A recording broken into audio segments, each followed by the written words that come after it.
السلام علیکم ورحمۃ اللہ وبرکاتہ۔ محمد نعمان قریشی پھر آپ کے ساتھ۔ امید کرتا ہوں آپ سب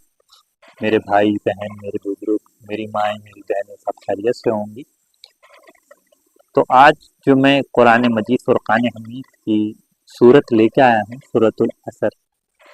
یہ مکی ہے۔ کوشش کروں گا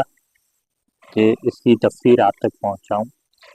اور آپ سب سے درخواست ہے کہ اس کو یاد رکھنے کی اور دوسروں تک پہنچانے کی کوشش کیے گا۔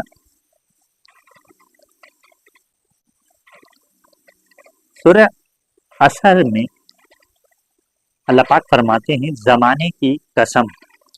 یعنی زمانے کی تاریخ اس بات کی گواہ ہے کہ جو لوگ ایمان اور نیک عمل سے محروم ہوتے ہیں وہ بڑے گھاٹے میں ہیں، اس لیے کہ ایسی بہت سی قوموں کو دنیا ہی میں آسمانی عذاب کا سامنا کرنا پڑا، اور ہر زمانے میں اللہ تعالیٰ کی نازل کی ہوئی کتابیں اور اللہ تعالیٰ کے بھیجے ہوئے پیغمبر خبردار کرتے رہے ہیں کہ اگر ایمان اور نیک عمل کی روش اختیار نہ کی گئی تو آخرت میں بڑا سخت عذاب ان کا منتظر ہے۔ تو میرے بھائیوں، بزرگوں، دوستوں، آج کل ہم دیکھ رہے ہیں ہر طرف جس طرح آسمانی عذاب اللہ کی طرف سے عذاب کی شکل میں آ رہے ہیں، ہمیں چاہیے کہ ہم خوب استغفار کریں، اور اس میں بھی جو مفہوم ہے جو آیت کا وہ یہی سمجھ میں آتا ہے کہ ہمیں چاہیے کہ ہم اللہ کی طرف رجوع کریں، نماز سے جڑیں، قرآن سے جڑیں اور استغفار کریں، لوگوں سے محبت کریں، پیار کریں، اور یہ ہم سب کا ذمہ ایک ڈیوٹی بھی ہے۔ کہ اس سے معلوم ہوا کہ خود نیک بن جانا ہی نجات کے لیے کافی نہیں ہے، یعنی اس کے اندر ایک تو یہ بھی ہمیں ایک چیز واضح فرما دی گئی، یہ اسلام جو دین ہے ہمارا،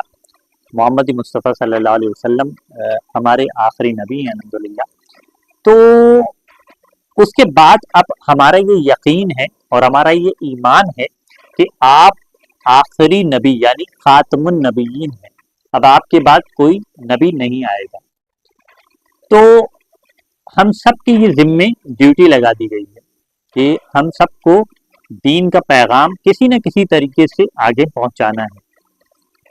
یعنی آپ خود نیک بن گئے، داڑھی آپ نے چہرے پہ اور امامہ لگا لیا، یہ کافی نہیں ہے،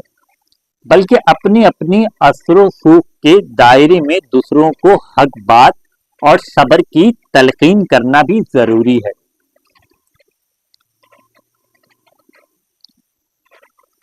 جس کا مطلب یہ کہ انسان دلی خواہشات اسے کسی فریضے کی ادائیگی سے روک رہی ہو یا کسی گناہ پر آمادہ کر رہی ہو، اس وقت ان خواہشات کو کچلا جائے، اور جب کوئی ناگوار بات سامنے آئے تو اللہ تعالیٰ کے فیصلے پر اعتراض سے اپنے آپ کو روکا جائے۔ ہاں، تقدیر کا شکوہ کیے بغیر اس ناگوار چیز کے تدارک کی جائز و تدبیر کرنا صبر کے خلاف نہیں۔ تو بس میرے بھائیوں، بزرگوں، دوستوں، سورہ عصر میں جو مفہوم ہے، جو قرآن مجید کا سورہ میں جو ہمیں جو جس سے جو سمجھنے جو نکلا ہے، اس کا مفہوم جو وہ سب سے پہلی چیز یہ ہے کہ مسلمان کو اللہ رب العزت نے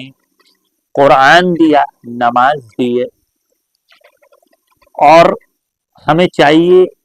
کہ ہم قرآن سے جڑیں، نماز سے جڑیں، اور عمل من معروف و نہی عن المنکر یعنی نیکی کی دعوت دیں، برائی سے روکنے کی کوشش کریں۔ ہم سب کے ذمے یہ کام ہے، اور ہمیں اس سے خوش اسلوبی سے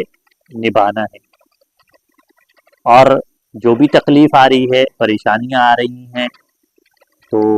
اس میں ہم اللہ کے قریب ہوں، اللہ سے دعا مانگیں، اللہ رب العزت جو بھی ہماری پریشانیاں ہیں، بے روزگاریاں ہیں، ناچاکیاں ہیں، جو کچھ بھی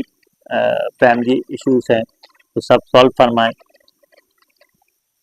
انشاءاللہ پھر میں کسی صورت کا